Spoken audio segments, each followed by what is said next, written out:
Assalamualaikum warahmatullahi wabarakatuh. Waalaikumsalam. Dan salam sejahtera bagi yang beragama lain. Oke. Kembali lagi ke channel Bang Jarwo Official.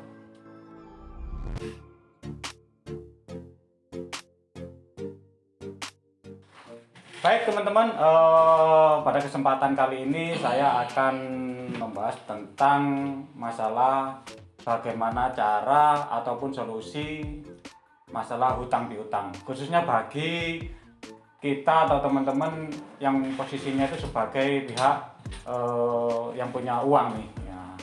Jadi terkadang kan waktu ditagih itu yang punya hutang itu kan sulit sekali. Terkadang kita ini sampai sedih ataupun seperti meminta belas kasihan, padahal itu uang-uang kita sendiri. Nah, pada kesempatan kali ini saya akan membahas bagaimana cara atau posisi jika itu diproses hukum itu bagaimana. Nah, kan kebetulan pada kesempatan kali ini saya ada di salah satu kantor hukum yang namanya itu adalah Firma Hukum, kantor Firma Hukum teman-teman.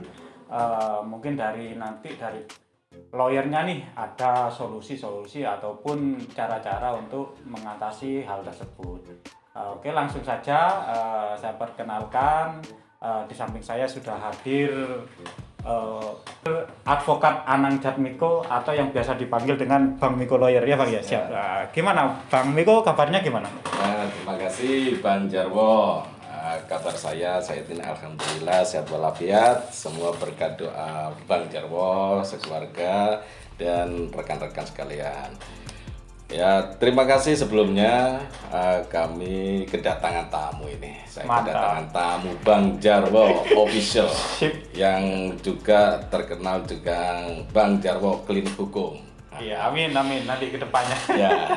Jadi memang sekarang ini banyak permasalahan Bang Jarwo. Siap. Banyak permasalahan terkait dengan hutang piutang. Saya membaca di media dan ada beberapa klien saya yang datang ke kantor. Bang, nih saya nagih ini kok kayaknya seperti pengemis Bang, kan Ya, gitu betul, ya. betul. Nah, itu kebanyakan memang. Dan memang seharusnya kita itu menduga si penghutang dan pemberi hutang ini bagaimana. Harusnya kita itu paham dulu aturan-aturannya. Nah, kalau hanya berhutang itu diberikan ya 100.000, 200 ya ngapain harus kita tagih? Ya, anggaplah itu sedekah kita. Betul. Kan seperti itu ya. Ya. Namun kalau itu merupakan hutang yang sangat banyak, Nominalnya ya maksudnya. nominalnya yang banyak, ya sama halnya dengan Bang Jarwo tadi katakan, akhirnya apa? Terjadi suatu permasalahan. Terjadinya permasalahan inilah yang muaranya pada bisa saling menghantam, ya toh, bisa saling menghujat di media. Nah, tapi ingat kawan-kawan, kalau saling menghujat di medsos itu nanti akan kena ITE. ITE. Nah, itu dicatat. Itu. Dicatat teman-teman. ITE. Ya, siap. Namun kenapa saya tekankan di sini, kalau memang adanya suatu unsur yang diniati unsur hutang piutang, hanya satu saran saya. Kawan-kawan itu harus mengacu pada suatu peraturan perundang-undangan dulu. Apa itu? Ya, buatkanlah suatu perjanjian. Jangan perjanjian lesan, ya kan? Juga diatur di dalam Undang-Undang KUHP, KUH Perdata. Memang gini, Bang Jarwo ya. Kalau hutang piutang itu memang ranahnya perdata. Namun siapa bilang hanya perdata aja, itu bisa ke pidana. Itu bisa ke pidana. Nah, namun harus dilihat dulu alurnya. Alur awalnya ini bagaimana? Kronologinya gitu loh. Betul. Setidaknya si pemberi hutang dan si penghutang ini harus didasari dulu bahwa si pemberi hutang ini harus mengacu pada peraturan dulu. Apa itu? Bikin perjanjian. Perjanjian yang itu sudah diatur di dalam pasal 1320 KUH Perdata. Itu sudah menyebutkan bahwa syarat sahnya perjanjian itu dulu yang harus dipahami. Syarat sahnya perjanjian. Beda kalau hanya lisan, itu nggak ada hukumnya nanti. Syarat salah sahnya perjanjian sesuai dengan peraturan perundang-undangan di 1320 itu salah satunya adalah kesepakatan. kesepakatan kedua belah pihak antara yang memberikan hutang dengan yang menerima hutang. Ya. Nah, itu harus ada kesepakatan dulu. Yang kedua, harus ada kecakapan. Apa sih namanya kecakapan ini? Bang Jarwo sama saya sudah mengirimkan pada suatu kesepakatan. Bang Miko, saya hutang uangnya berapa? 5 juta. Oke, kita bikin perjanjian ya, is oke, nggak ada masalah. Nah, di sini harus kita pahami dulu. Kecakapan itu adalah Bang Jarwo cakap, saya cakap. Cakap melakukan perbuatan hukum. Artinya sudah dewasa. Ya. Dasarnya kan itu. Betul. Ya. Setelah kecakapan, kita harus ada suatu pokok, ya, pokok persoalan. Apa persoalannya? Ya, adalah persoalannya Bang Jarwo hutang, saya memberikan hutang. Nilainya berapa di situ dituangkan di dalam perjanjian. Yang keempat terakhir itu adalah suatu sebab. Adanya suatu sebab. Sebabnya apa? Bang Jarwo hutang. Ya, hutang untuk ini. Itu adalah diterangkan semuanya di dalam perjanjian. Ya. Sehingga perjanjian itu adalah sifatnya adalah baku. Ya, baku. Nah, kalau perjanjian itu sudah sempurna, ingat harus dikuatkan adanya saksi. Ya kan? Nah, saksi ya seminimal 2 lah. Kalau di dalam peraturan perundang-undangan itu sudah dipahami dan diterapkan 1320-nya, tinggal tagih. Nih, perjanjianmu nih. Gimana nih? Ya kan? Lu punya hutang sama gue, ya, nilainya 5 juta. Waduh bang, saya nggak bisa bang, bisamu kapan? Nah, kalau dalam hal kita menagih sesuai dengan rule yang ada, peraturan yang ada, itu enak. Nih, contohnya nih perjanjian ini ada nih tanggal sekian, ya kan, dijelaskan nilainya sekian. Kalaupun ada dikenakan suatu bunga, ingat jangan melebihi adanya suatu bunga yang ditetapkan pemerintah. Kalau nilainya lebih, ya itu namanya rentenir nanti. Nah, inilah yang harus disikapi dulu. Kalau ini nanti sudah dijalankan tidak bisa, berarti seorang penghutang adalah wan prestasi. Nah, berarti kan perdata. Betul. Nah, kalau nanti perdata ini sifatnya pinginnya itu diselesaikan, ya akhirnya memakai jalur hukum. Jalur hukum apa? Gugatan di pengadilan. Oh bang, mahal bang, gugatannya lama bang, ya kan itu. Apalagi pakai lawyer ya, waduh. Mahal bang, ABCD. Padahal nilainya memang 5 juta. Nah, sekarang saya tanya, betul. Bang Jarwo, kalau saya sudah menagih 1 kali, 2 kali, 3 kali, tidak dihiraukan seperti saya pengemis, berarti apa? Harga diri. Harga diri. Nah, kalau orang sudah bilang harga diri, apa yang saya tempuh? Nah, apa yang saya tempuh, Bang? Jalur hukum ya? Jalur hukum, upaya hukum. Saya nggak akan melihat nilai. Ya kan? Betul. Karena apa? Dengan jalur hukum itulah saya mempunyai kepastian. Ya kan? Kepastian. Nah, kalau jalur hukum, nah berarti kan perdata, Bang. Iya, perdata. Namun ingat, di dalam perdata ini nanti sifatnya adalah suatu pembuktian bahwa kamu mempunyai kekuatan hukum. Artinya bisa dialihkan untuk pidana, Bang? Jalur pidana? Bisa. Nah, dari penetapan pengadilan itu nantinya kan sifatnya adalah penetapan yang bisa dilakukan eksekusi. Eksekusi apa, Bang? Nah, misalkan ada jaminan yang dijaminkan, bisa dilakukan eksekusi jaminan. Kalau tidak ada, artinya apa? Eksekusi adanya suatu putusan pengadilan.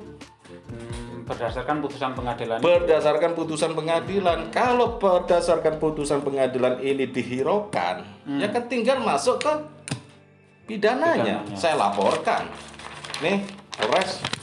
Berdasarkan putusan pengadilan nih, Bang ya. Saya sudah melakukan gugatan perdata ini. Nah, dalam gugatan perdata saya ini ternyata saya melakukan gugatan eksekusi. Eksekusi tidak ditanggapi. Atau gagal gitu maksudnya? Bukan gagal. Tapi si penghutang tidak mematuhi panggilan pengadilan. Nah, sekarang kita laporkan.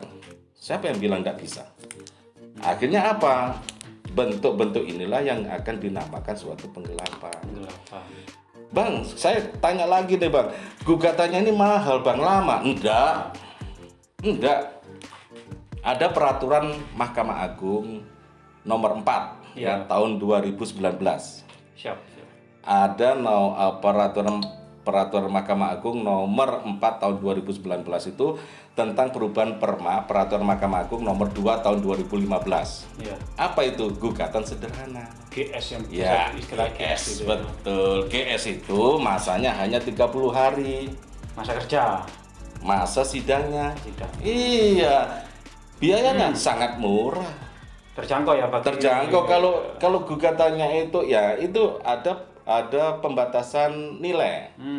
Pembatasan nilai tidak lebih dari 500 juta. Loh, ya kan? Hutang lo 100 juta bisa gugat dalam waktu 30 hari tersebut. selesai.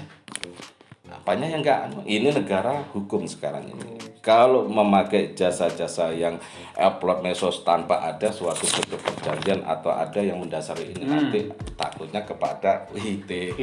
Digugat balik terkait Iya. pencemaran nama baik. Biasanya kan sering terjadi, saya lihat di Facebook itu maupun di media Instagram atau dan lainnya itu mungkin karena sakit hati entah jengkel Betul. akhirnya diunggah di sosial media.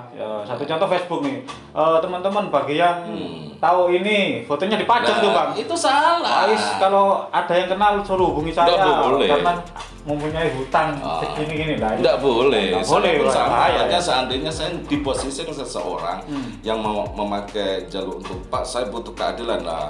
Saya tanya kalau butuh keadilan bukan di saya, butuh keadilan ada di pengadilan. Kan itu. Kalau butuh suatu pemahaman nasihat dari hukum, saya akan berikan. Nah, hal-hal demikian itu jangan sampai kita malah kebalik gitu loh. malah kena Kita tutup yang balik punya ya. uang malah dibalik, wah kena undang-undang ITE. ITE. Ya. Itu yang banyak terjadi. Ya. Banyak yang terjadi. Betul, makanya hati-hati teman-teman ya was. Untungnya Ya. bukan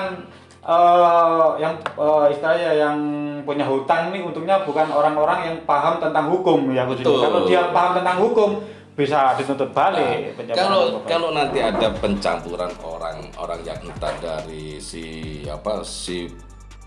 penghutang ini bilang ke LBH atau ke pengacara, betul. ya kan akhirnya tambah rumit. Betul. Gitu. Nggak ada penyelesaian, akhirnya dibalik lagi ketika ini lah apa akhirnya perbuatan melawan hukum. Harusnya itu perdata murni wan prestasi, namun karena etikanya pingin menagih tapi tidak dengan aturan-aturan yang benar, akhirnya kan seseorang tersebut perbuatan melawan hukumnya kena.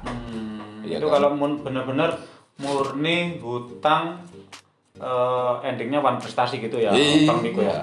betul. Jika ada satu permasalahan akadnya nih awalnya hutang ya, buat saya ada proyek pekerjaan ya istilahnya, butuh modal, terus saya hutang ya, andai hutang anggap aja ke Bang Miko nih, hutang.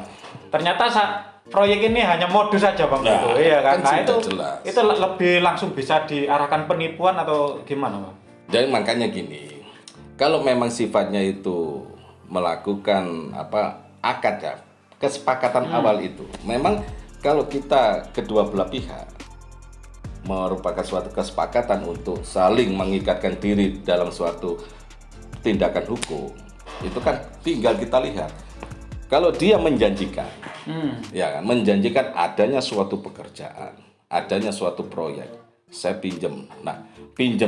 Kata-kata pinjamnya kan tetap hutang. Betul. Iya kan, tetap hutang. Beda kalau Bang, ini ada proyek nih, terus kita join, ya kan, kita join. Sampai ada setor modal 50, saya ada 50 Bang. Ya. Nah, berarti ini kan adanya suatu perjanjian, pekerjaan, kerjasama, ya kan. Nah, namun kalau kerjasama ini diniati dengan benar, sesuai dengan pasal 1320, ya kan, tidak ada unsur tipunya. Nah, ini berjalannya adalah perjanjian perdata. Data wan prestasi. Wan prestasi ketika pada tanggal bulan tahun yang dijanjikan pada perjanjian itu dilanggar, kan bukan prestasi. Namun kalau yang diperjanjikan itu sifatnya tidak ada suatu pekerjaan, nah ini kan berarti adanya suatu unsur tipuan, penipuan. Barang siapa menyuruh atau menyuruh seseorang untuk menyerahkan sebagian atau bagian orang lain, itu kan sudah penipuan. ya kan, disitulah harus kita bedakan dulu. Kalau hanya bang saya pinjam uangnya bang, ini ya sudah pinjam ya bikin aja perjanjian secara tertulis. Tapi kalau mengembel-embelkan ada pekerjaan nih bang, ini nanti mengambil ini, nah ini kan sudah unsur penipuannya. Walaupun belum terjadi, ketika terjadi, nah, sudah masuk ya. Iya, kalaupun nanti akan kita upayakan hukum, nah, harus teliti lagi. Itu kebanyakan seperti itu Bang Jarwo. Siap. Jadi kan perlu digarisbawahi teman-teman, bahwasanya ada utang piutang itu yang memang murni hutang nih, dan ada juga ada yang modus-modus penipuan seperti tadi itu yang sudah dijelaskan. Kalau langkah-langkahnya Bang, khususnya yang terakhir tadi yang kita bahas, bahwasanya dengan modus penipuan tersebut, tindakan kita selaku korban ya kan, itu langkah pertama lah istilahnya. Harus gimana Pak? Jadi gini, semua itu kembali lagi kepada suatu sistem ya. Kalau kita awali dengan adanya data, enak sudah. Perdata ya, perdata itu by data. Persiapkan datamu. Itu, persiapkan datamu. Pidana, apa kerugianmu? Apa yang dilanggar? Kan itu. Kalau sifatnya tidak ada data apapun, nah itu yang susah. Makanya saya tekankan di sini, Bang Jarwo, untuk kawan-kawan ya. Ketika apapun terjadi suatu kesepakatan atau apa yang dimintakan di situ, ingat, buatkan perjanjian secara tertulis. Ini datamu. Jangan kwitansi. Kwitansi menitipkan uang nggak bisa. Menitipkan aja ya sifatnya apa? Tetap perdata. Menitipkan apa? Uangmu buat titipkan dalam bentuk apa? Kan itu pertanyaannya. Beda kalau menitipkan, saya menitipkan uang saya untuk investasi. Loh, beda kan? Harus ada sebabnya. Pokoknya apa? Keterangannya. Iya, suatu pokok perkaranya itu apa? Sehingga pokok persoalannya itu jelas, ya sudah. Kalau hanya menitipkan, saya titipkan ditulis nih di kwitansi. Bang Jarwo menitipkan uang sebesar 10 juta kepada Bang Miko. Sudah titik. Nggak ada keterangannya. Nggak ada keterangannya buat apa? Berarti kan enak uang sampai titipkan ke saya. Semua orang akan mau lah. Ketika mau diminta, ya duit titipanmu ini gurung ngono.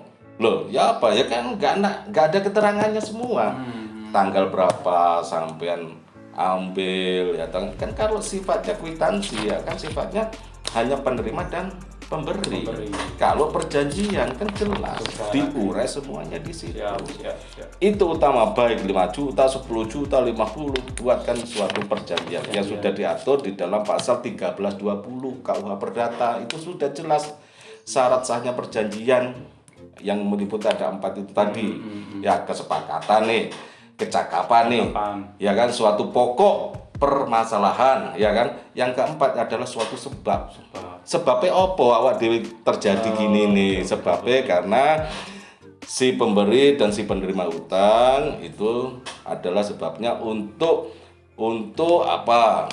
Untuk kebutuhan ABCD ini atau untuk apa, jelaskan semua di situ, dan tanggal, bulan, tahunnya harus jelas, kapan dikembalikan.